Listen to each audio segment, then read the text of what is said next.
This is a download from BFM 89.9, the business station. Good afternoon. Welcome to The Bigger Picture. I'm Chua Entek.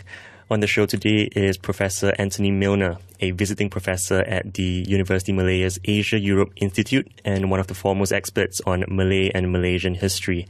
Professor Milner is a recipient of this year's Merdeka Award for, quote, outstanding contribution to research and education in Malaysian history that has shaped and promoted the understanding of the nation's identity, heritage, and culture, end quote. Professor Milner, congratulations and welcome to the show. Thank you very much. So I have to begin by asking, when did you decide that you were going to dedicate your career to the understanding of Malay studies on Malay history?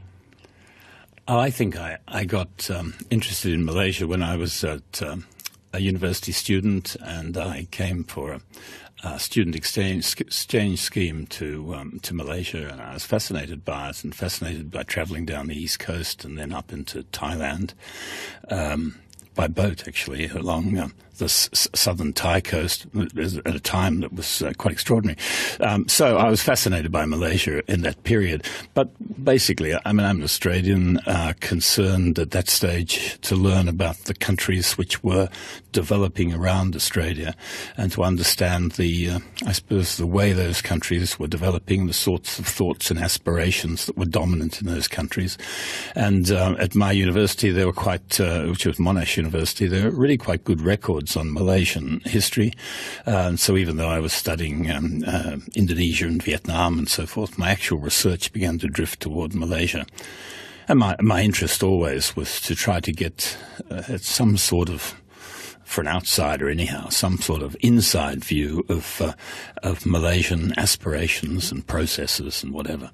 What were your interests in Vietnam and Indonesia at the time, before it drifted to Malaysia? Australia was, in the Vietnam War, there was an enormous amount of discussion about Vietnam and what was going on there and whether we should be there and whether we shouldn't, and our relationship with America and so forth. As for Indonesia, just a gigantic neighbour, and the relationship between Australia and Indonesia has huge potential for problems, but also huge potential for cooperation too. So naturally, an Australian had that on the mind. My professor at university had just written a fine biography of Sukarno, so we talked a lot about Sukarno. But the whole issue of confrontasi, of course, was up, and what was Malaysia up to as against what was Indonesia up to? These are big questions. I mean, I'm talking about the 60s now, really early in Malaysian development and Malaysian foreign policy at that stage, beginning to get interesting too. And correct me if I'm wrong, Malay studies, did it exist in its current form today, or was it very nascent? I think our number one concern was probably at Monash University, at Melbourne University, at Australian National University. It was more Indonesia and to some extent Vietnam. But I don't know whether we talked about Malaysian studies. I think we talked about Southeast Asian studies, and Malaysia was clearly. Remember, Malaysia was a much smaller place then than it is now, and smaller vis-a-vis Australia. But there was work being done, for instance, on Malay literature, and I had a professor called Cyril Skinner who had made a really important contribution to the study of Malay manuscripts, Malay relations with Thailand, Kedah and Kelantan's relationship with Thailand, studying Malay letters, studying Malay hikayat and so forth. So there's a genuine interest in that Malay studies, I think. I don't know whether the phrase Malaysian studies was used a lot, but nor was sort of Cambodian studies, nor was Thai studies. It was generally Southeast Asian studies. When did it become Malay studies as we know it today then? Malaysian. I think there's, if I look around the world, I don't think there are particularly strong programs specifically on Malaysia. I think it's usually part of a larger Southeast Asian emphasis. But there's a Malaysian Studies Centre developed at the Australian National University in the last couple of years. And honestly, if you look at the Australian National University and look at its research going on for decades, many of the books, the major books that have been written on Malaysia have actually been written at the Australian National University as a thesis or a book or whatever. And I think of Harold Crouch's work or Anthony Johns' work or Ian Proudfoot's work on Malay manuscripts. I mean, these were Virginia Hooker's work on Malay literature, Tufat al-Nafis and so forth. I mean, really extraordinary amount. And in the economics area as well. History, Bill Roth's thesis on Malay nationalism. It's really quite a lot of stuff. Emily Sadker's work. These are the classics in the 1960s and 70s and 80s. Silcock, I think, was around at one stage. So these are the foreigners who are focusing on Malaysia. And if you look through the classics on Malaysia in those years, the Australian National University played quite a large role. There's a bit of salesmanship for the Australian National University, which is my ultimate home, even though I'm spending half my time at the University of Malaya, which, by the way, is a fascinating place to be at. Very good. Yeah, you led the ANU's Asian Studies department, wasn't it? Yeah, I was Dean of Asian Studies for 10 years at the ANU, so I've got natural loyalties there, and there we were pretty strong on, I think possibly, these are more difficult times right now, but we were pretty strong on Indonesian studies and Malaysian studies then. We were teaching some, of course, Thai and Vietnamese and then to some extent Burmese as well as Indian languages and Chinese, Japanese, Korean, etc. So it was quite a substantial exercise, and it's still a lot of that going on at the ANU now, and a growing amount of interest in security studies and economic studies as well. Yeah. Do you think, or would it be accurate to say the development of Malay studies coincided or was correlated with the formation of first the Federation of Malaya and then Malaysia? The interest developed because of that nation state? Look, the Southeast Asian studies is largely a post-Second World War thing generally. I mean, of course, the need for Australians, but also America too. And I was a student at Cornell University, and there were some prominent people there working on Malaysia, including Oliver Walters, who had been a Malaysian civil servant early in his career and then went to study at London University and wrote the major works on the early history of the Malay world, Srivijaya and Malacca and so forth. That sort of work was going on there. Whether there was the emergence of Malaysia or not, that work on early history. But the emergence of Malaysia, as of Indonesia, Vietnam, etc., was of course important for Australia. I mean, that's my starting point here. And as a young student, of course, I wanted to understand the emerging situation. I mean, Australia had, if you look back to sort of 30s and 40s and 50s, the power centres for Southeast Asia were in London and Paris and Washington, whatever, because it was all part of a colonial empires. With the end of those empires after the Second World War, you needed to know, and young Australians needed to know more about what were Vietnamese, Malaysian, Thai, whatever it is, aspirations, Indonesian aspirations. We need to know about the political cultures of these places. And I was, must say, at an early stage, very negative about much of the study of the region, which seemed to be always about development. It always was about how these countries were becoming more like us, in a sense, how they were developing, how they were modernizing. And it seemed to me that this was rather an interesting question. What mattered really was what sort of specific local aspirations existed. How do they differ in their trajectories from a country like Australia? And I thought we probably had something not only to understand, but to learn from those countries. So my intellectual interests were shaped by that. And I remember being thrilled by people like Maruyama's work on Japanese thought and behavior. I thought that sort of study is what we needed. Or Clifford Geertz's wonderful anthropological work, trying to understand Javanese and Balinese these aspirations, to look at the difference in Islam, for instance, and how it's developed in Indonesia compared to Morocco. I mean, that sort of study seemed to me to be the exciting work, and that's what I plugged into when I was a student, and I'm still interested in now.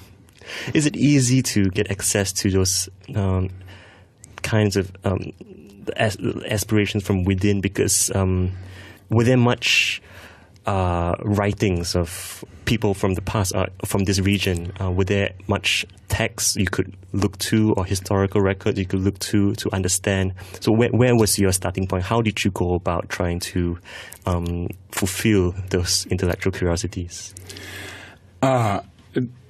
What seemed to be important was to start with the pre-colonial period, to position yourself locally, position yourself within Southeast Asian societies. It seemed to me much too much work looked retrospectively. It was always, how are these societies, as I said, becoming modern like us? Whereas you needed to stand back in time and get a feel of how the world was viewed, for instance, from Perak or Kelantan or Pahang in the mid-19th century, and how did those societies handle the challenge that was coming from liberal thought in the West, from new notions of government, all contained within Western imperialism, which was the rising power across Asia. So how do you position yourself if you want to? You needed to know about the early history. So I found myself drawn more and more to wanting to study earlier Malay history in order to get some sort of inside, or it's not inside, but some sense of the long-term processes in societies like the Malaysian society. So the technique is one of looking back at an earlier period, which would seem to many people today that say, well, this is irrelevant looking at this. I don't believe that. I think it's highly important to look at that pre-colonial era. For instance, with diplomacy today, we might learn a great deal by looking at the diplomacy of the sultanates to see what sort of heritage of experience the post-independence Malaysian governments had when they had to find a diplomatic posture, diplomatic relations with their neighbours. So look at it historically is the first point, to try and get some sort of insight. Of course it's not inside. I'm an outsider, I'm a foreigner, but how do I get into there? So one is to look at it historically, and secondly is to look at the source materials. And it made me interested in the Malay Hikayats and Sejarah Melayu and so forth. I mean, it's not a question of whether they are historically accurate with dates or whatever, but what values do these texts contain? How do they help us to understand what the priorities and perspectives and morality of the time was? Now, it's that reading of that source material gives us an opportunity for an inside view. I'm speaking today to Professor Anthony Milner. After the break, we'll talk about the book that made Professor Milner's name, published in 1982. It's called Kerajaan, Malay Political Culture on the Eve of Colonial Rule. Stay tuned on BFM 89.9. You're listening to Live and Learn. I'm Chua Entik.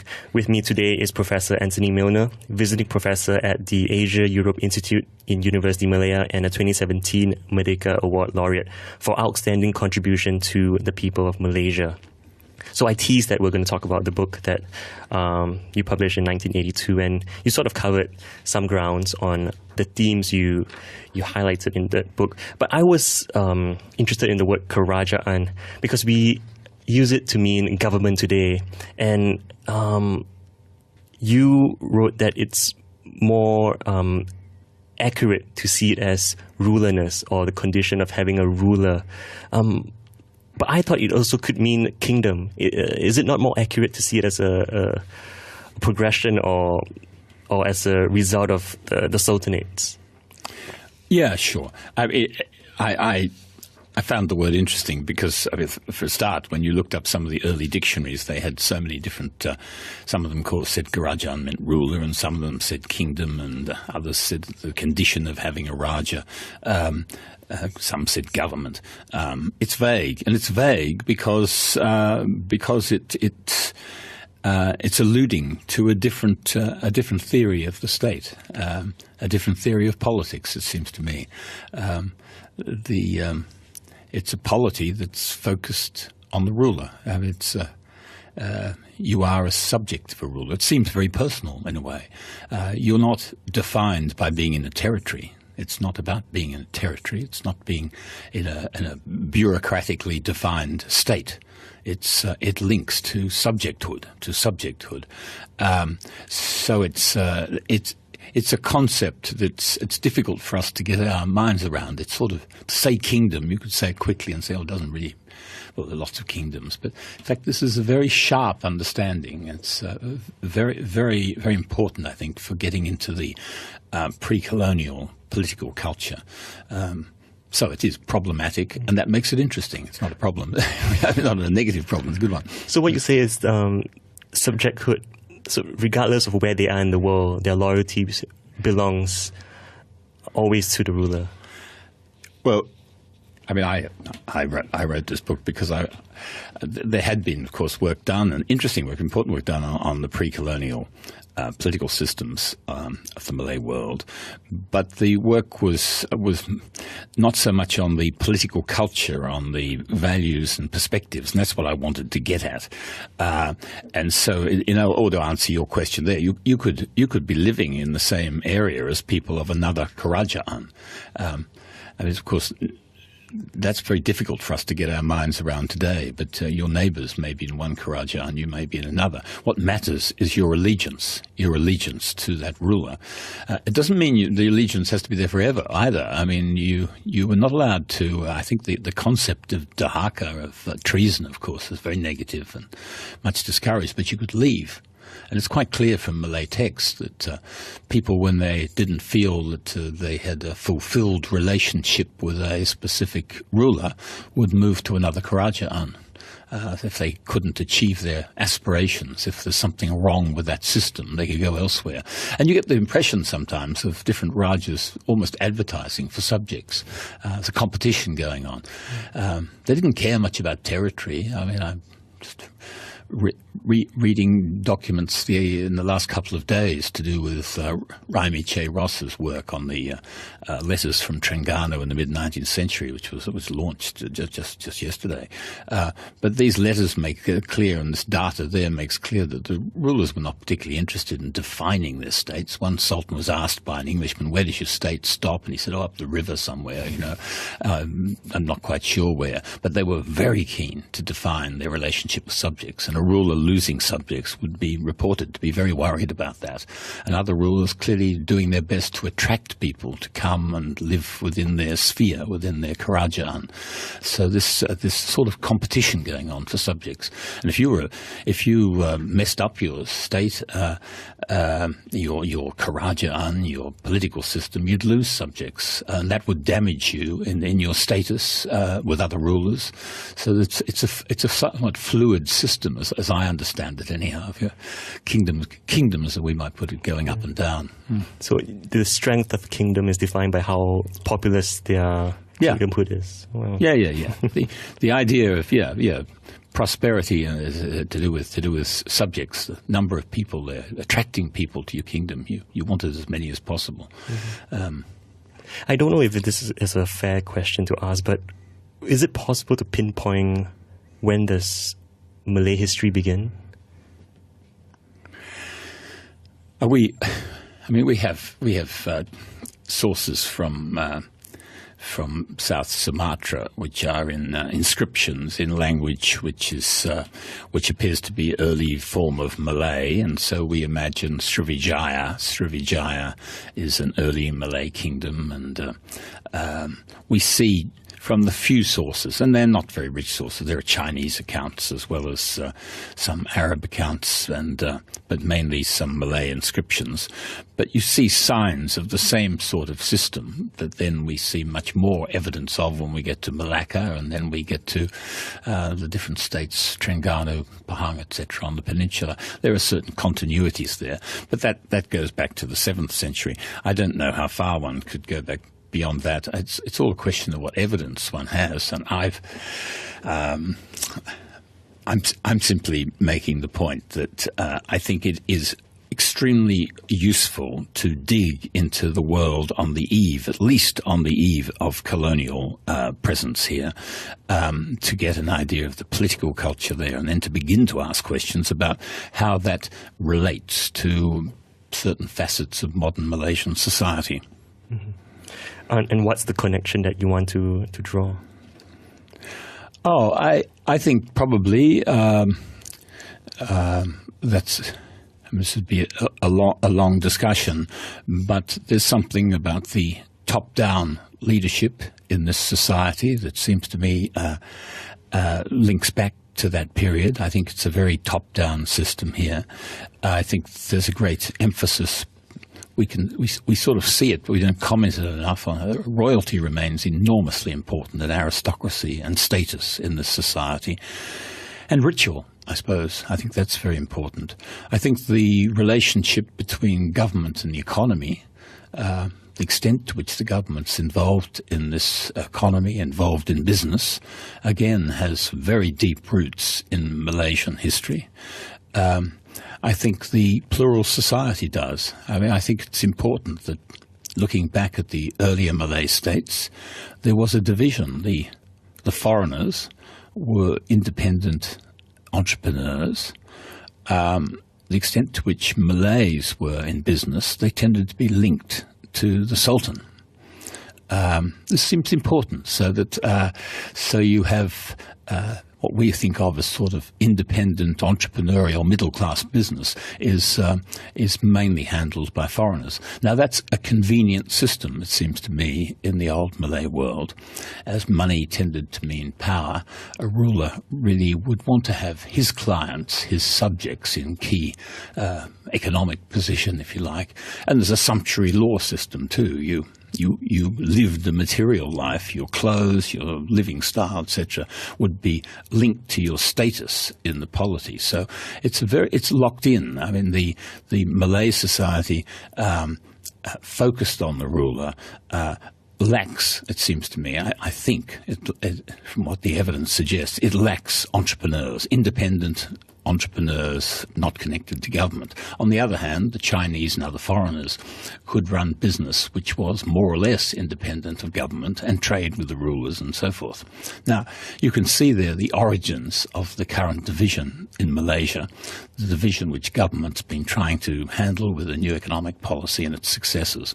So that's another aspect. The whole area of diplomacy, I think, is one where I think Malaysia's achieved quite a lot in diplomacy and its foreign policy, and some of the tendencies there, some of the themes there are ones that go back to the pre-colonial period. So as I said, one could talk at great length about this, but I think you can see some ways in which the earlier experience in the earlier Malay sultanates begins to shape behavior, makes things about Malaysia which are distinctive about Malaysian society or Malaysian government policy or Malaysian diplomacy.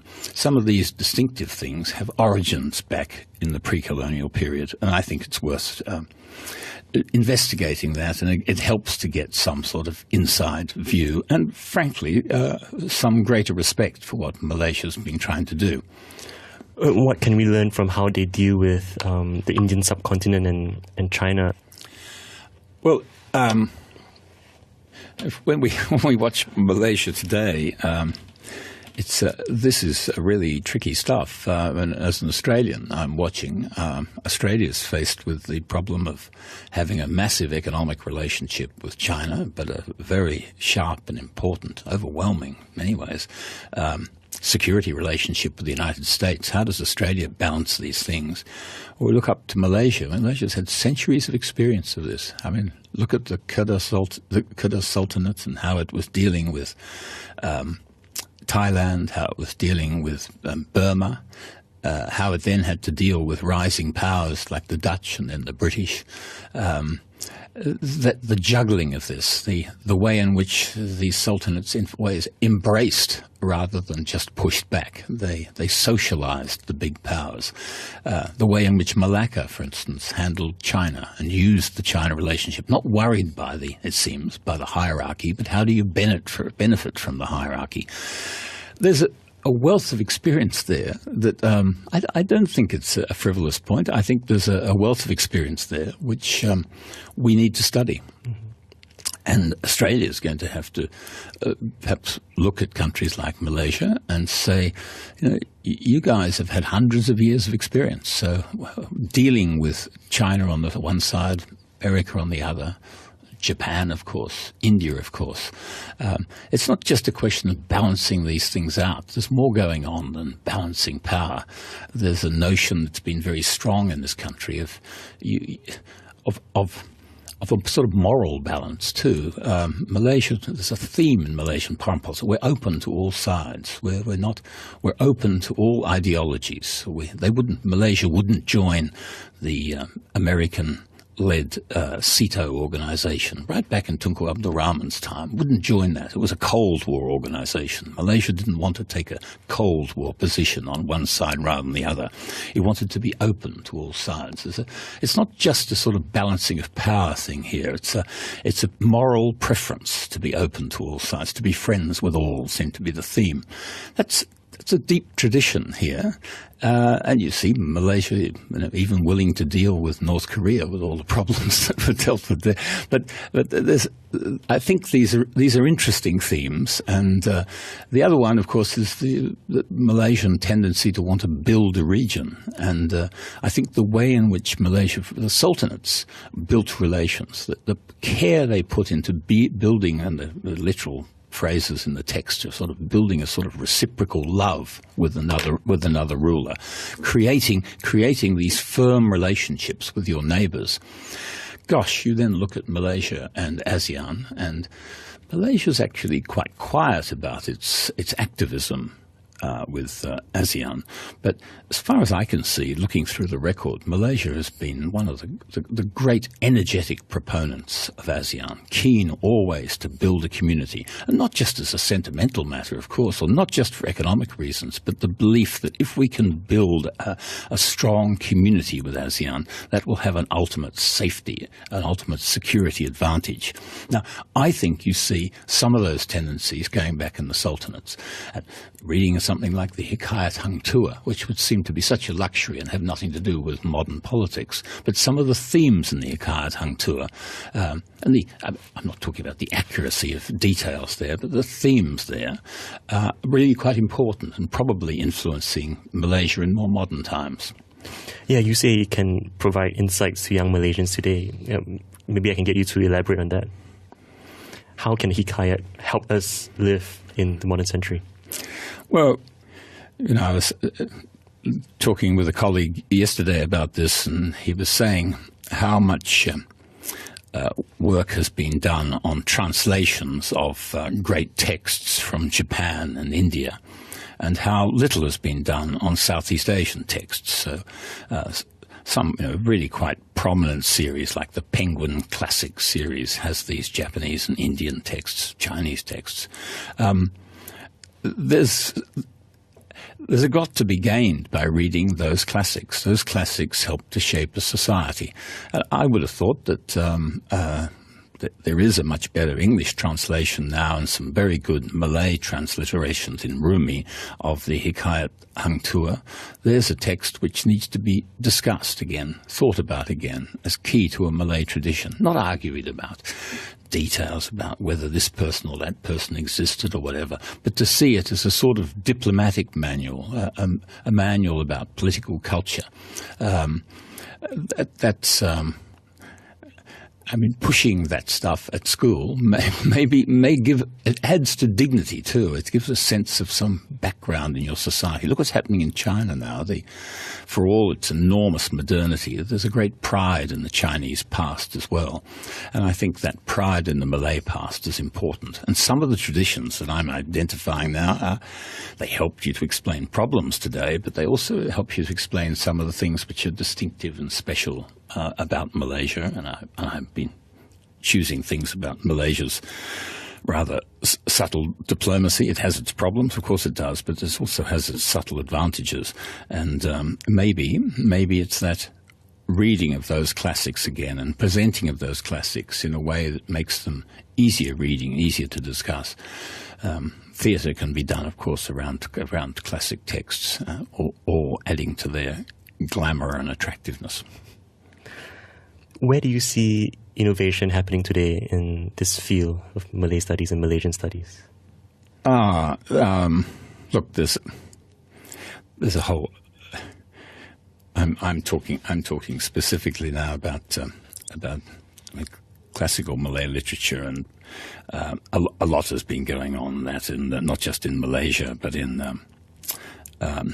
England, for instance, in the Netherlands, and texts are being read in new ways, and some texts are being new texts are being found, and new manuscripts are being found, and how one manuscript relates to another is of great interest, and how one text is transcribed and altered at the same time can tell you a lot about the changing fashions in that society. Sometimes the removal of certain things to fit with new views from Islam are very important. So the careful reading of text is going to give us a much deeper understanding of not just a static situation in the pre-colonial era, but the changes going on. But equally, it seems to me that what's really important is to look at the history of political thought in the Malay community in particular, and that's been a great interest of mine. And I did a follow-up book to the Kerajaan book, which was called The Invention of Politics in Colonial Malaya, where I tried to show the tensions within Malay society in the 19th and 20th century and how they built up, and how there was a struggle between those who, ideological struggle between those who, on the one hand, continued to see the key thing in community is the focus on the Raja, the Kerajaan. Others who were more and more seeing the notion of Bangsa Melayu as the key. They began to develop a view in the 19th and 20th centuries that what matters was that we belong to a race. Now it's amazingly new and much influenced by the West, by the growing fashion for racial identification in Europe, particularly the British. And so there was this push for seeing ourselves as members of the Bangsa Melayu. But there's a third trend, which I thought was very interesting to follow, and that was a growing emphasis on being not so much Malay as number one, or not so much the subject of a ruler as number one, but most of all being members of the Umat Islam. So that we were ultimately Muslims, and that's what we should be stressing.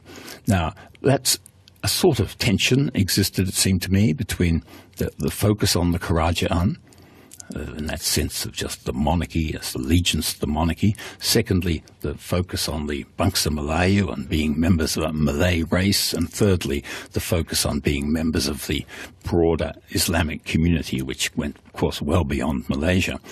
And how you define yourself, this politics of identity, seemed to be very important. So that's what I was trying to analyze most of all in the 19th and 20th centuries. And it was, I think there's a story there that goes well beyond just response to colonialism and so forth. Colonialism plays a part in it because it gives a great advantage to those pushing the idea of being members of the Malay race.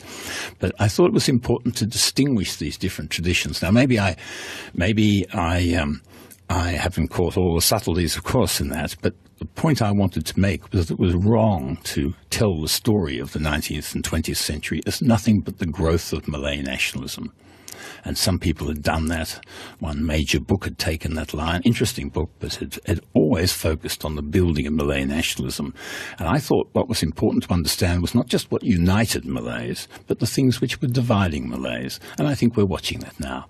We're watching that a sort of struggle still going on between different perspectives, different priorities within different groups in Malay society. And this is a story of ideas. It's a story of a history of ideas. And I worry when some people say, all that matters is economic interests, or it's just a personality politics or something like that. I think one has to dig a bit more deeply and see that people are not just on about personality and not just on about money, but they have a view of their lives and how their lives should be defined. And there's some struggle of ideas going on within the Malay community, and of course between the different communities in Malaysia too. Speaking about the contestation of ideas, I wonder if this is something that needs reconciliation. The seeming polar opposites of this view that community is proud of the civilization and its achievements in the past, against this idea that in your book, The Malays, you call it the fear of disappearing from this world. Is that anxiousness, does it manifest itself? Is it unique to the Malay identity, or do you see it happening in other communities or ethnic groups too? I think that I was fascinated by that. It comes up again and again, doesn't it? The statement that it's often attributed to Hung Tuah, but I don't think it's in the Hikayat Hung Tuah at all, that the fear that the Malays will disappear from this world. They'll say, it's not true, we won't disappear from this world. You don't hear Germans saying, possibly the Germans will disappear from this world, or Japanese saying this, or English saying it. And I was wondering, why is this a repeated theme, this anxiety about disappearing from the world? And there's probably room for lots of debate on this, but others will know much more about it than I will. But it seemed to me that part of the problem is that Malayness is not so much seen as a sort of blood race. It's more a civilization than a question of having Malay blood. Chinese, of course, adopted in the Malay family will be considered Malay, and people will talk about that person as Malay. They won't say, oh no, you're not really Chinese, not got Malay blood. I think the blood element's not terribly important, actually. So it's more a civilizational term, Malay. And people can become Malay. And Bataks in Sumatra, many of them became Malay. Iban in Sarawak become Malay. So this process, there are people in East Sumatra who are not called Malay, on the Malay Peninsula would be called Malay. So there's a changing definition of Malay in different parts of the archipelago. What the Malay means in Sri Lanka is again different. So this is a civilization about which there's not complete consensus regarding the definition. But one thing's true: you can join it, but you can also leave it. You can also leave it. And it does seem that in certain difficult times people have flowed out of Malay identity, ceased to be Malay. I remember meeting an old man in East Sumatra who had once been Sultan of Asahan, which was quite an important state in East Sumatra, but after the social revolution, that state collapsed. And he told me that people who had been his subjects, his Malay subjects, were today Bataks. So they'd moved out of the Malay sphere.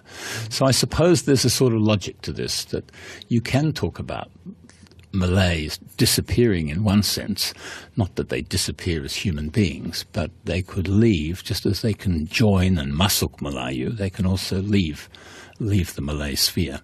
So I found that it was a way into thinking, what is Malayness about? And I think it's more helpful to think of Malayness and Malay civilization than to think of race in that what was a very popular physical sort of blood way of thinking about race in the 19th and late 18th century, the sorts of ideas of race that people like Raffles brought here. I think they were adapted and changed a bit locally for a different concept, a more open concept that Malays had. One aspect of the, I suppose, heritage of ideas from the earlier period in Malaysia is that sense of being the Malay rulers were not arrogant. They didn't see themselves as the center of the world. They could live within hierarchies. I've hinted at this before, but they could live with China. The issue is what you got from China. They weren't trying to pretend that they were as great as China. They weren't trying to pretend they're as great as Thailand, whatever. The world didn't have to focus on them. They existed within a hierarchy, and they benefited within the hierarchy. Now, the Burmese ruler couldn't see himself like that. He thought he was the center of the world. And when he clashed with the British, the clash was disastrous. And in the 1880s, that ruler was deposed. what's happened to it now. I mean, part of the problem with Myanmar is the complete chaos that followed the removal of that monarch. But that monarch didn't understand the sort of dodging and weaving and compromising that Malay rulers have. And the Malay rulers or their descendants, of course, are still sultans today in this country. But there's that sense of being, that realistic sense of being small and doing one's best being small. It's a sort of mouse deer concept, actually, the role of the mouse deer, the small mouse deer who tricks the big animals and survives. And interestingly, each Malaysian Prime Minister, I believe, each Malaysian Prime Minister has referred to Malaysia as a small country. One Prime Minister did talk about mouse deer, perhaps others have too. I know that the current Prime Minister, not long ago, was talking about Malaysia being small but nimble and clever and so forth. So this is a tradition, I think. And it's been a really good survival tradition. So it's something that goes back to an earlier period, to a pre-colonial period. But it's a sense of being within a larger hierarchy, not necessarily losing within this at all, wanting advantages, but not pretending, not being too big for your boots. That's the point. Now, I'm not sure that all countries work this way. I think many of them think that they are the centre of the world in one sense or another. And I think one of the great successes probably of Malaysia is to sense itself within that hierarchy and to seek advantages within the hierarchy. Professor Milner, it's been great talking to you. Thank you very much. The book, Kerajaan, Malay Political Culture on the Eve of Colonial Rule, it's been called by the Association of Asian Studies in the US as one among 25 works of major importance to historical studies in Southeast Asian studies. It's available in all good bookstores. BFM 89.9. Thank you for listening to this podcast. To find more great interviews, go to bfm.my or find us on iTunes. BFM 89.9, the business station.